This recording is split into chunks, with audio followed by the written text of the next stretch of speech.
Simplifying complex rational expressions. Given a complex rational expression, we're going to simplify it. We want to combine the expressions in the numerator into a single rational expression by adding or subtracting.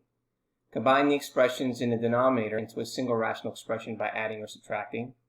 Rewrite as the numerator divided by the denominator. Rewrite as multiplication, multiply, and simplify. So in example 6, I'm going to give you two versions of how to solve. The first version, can be used for all of the complex kind of fractions that you're going to see.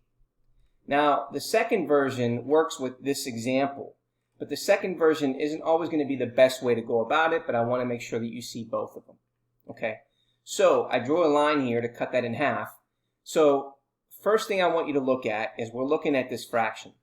It's complex only because we have more than one fraction in the fraction. So the first thing we need to ask ourselves in one is how many terms do we have? Well, if you notice, we have one term, two terms, three terms. So we have three terms. Then we need to find the LCD of all three terms. And what that means is the denominator for y is 1, the denominator for 1 is 1 over x is x, and the denominator for x over y is y. So the LCD between 1, x, and y is just xy. Now, in step 3, what we're going to do is we're going to multiply each term by the LCD, which is xy.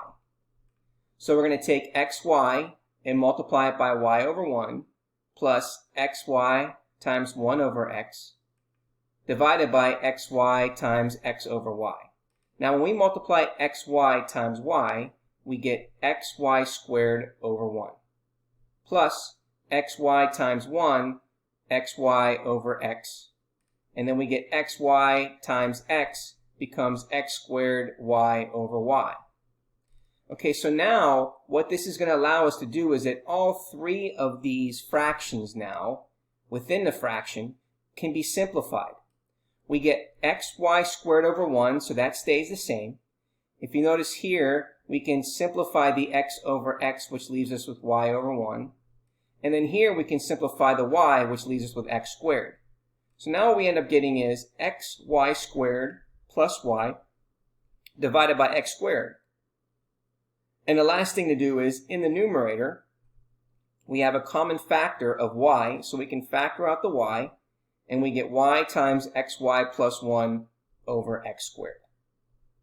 So that is one way of doing that. And again, that way is to be able to, again, figure out how many terms you have, multiply each term by the LCD.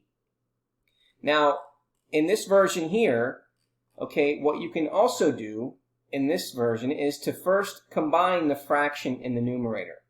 So we can find the LCD of those two fractions. And the LCD between those two fractions is x. So the denominator is going to be x now. So we have to multiply by 1 to get x. Well, it's x. So y times x then becomes xy over x. Plus, we have to multiply by x to get x. Well, it's 1. So x times 1 is x, and 1 times 1 is 1. And so now we can combine these two fractions because they both have the same denominator. So we end up getting xy plus 1 over x. Now, the longer division bar, we can treat that as a division symbol. So we can say xy plus 1 over x divided by x over y. And then we're going to use the rule for when you're dividing fractions. We're going to turn this into a multiplication by taking the reciprocal of the second fraction. So now we get xy plus 1 over x times y over x. And that's going to give us the same result, which we get y times xy plus 1 over x squared. So we get the same result in two different ways. Now, in this scenario, it took us 6 steps. But more than likely, this step on the left, when you have other particular complex fractions, or rational expressions, it's going to be a lot shorter.